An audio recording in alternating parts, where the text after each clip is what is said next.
Hey everyone, welcome back to my channel. If you're new here, don't forget to hit that subscribe button to join our crafty community. But to go ahead and get things started, today we have a pretty cool video where we're going to be adding a river to the mountain village setup. And in my opinion, this brings a lot of life and beauty to the display. Let's go ahead and just dive right in.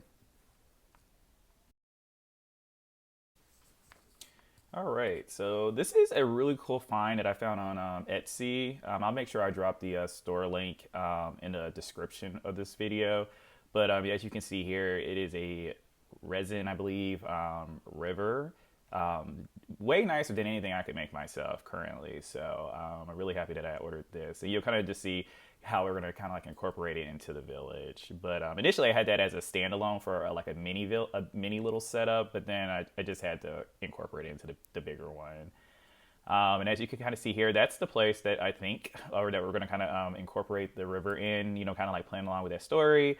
And then I think the bridge, the overpass kind of thing would be kind of like a cool little touch. But as you can kind of see there is some base in the way. So I'll kind of just talk you through how I work through that.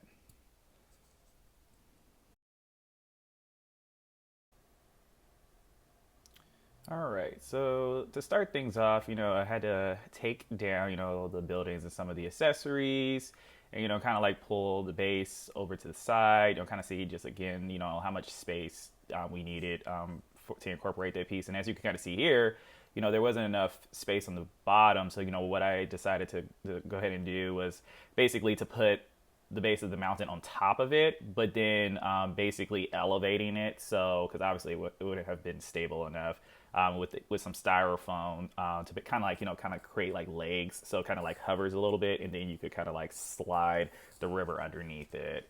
And again, all still fitting within the current space that I have.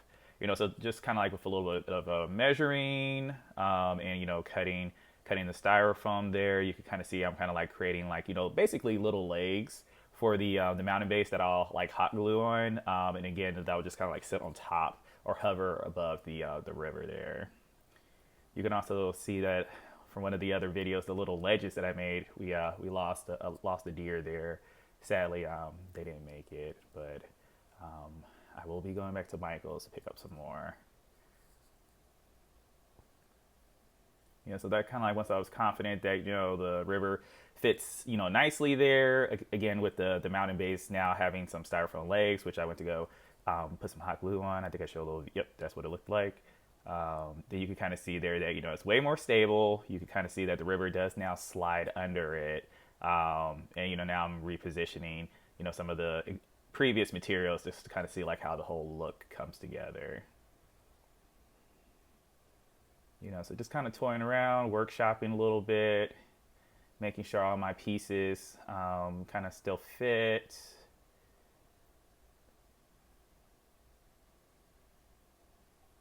And again, you can kind of see I use definitely a combination of like boxes, books, styrofoam.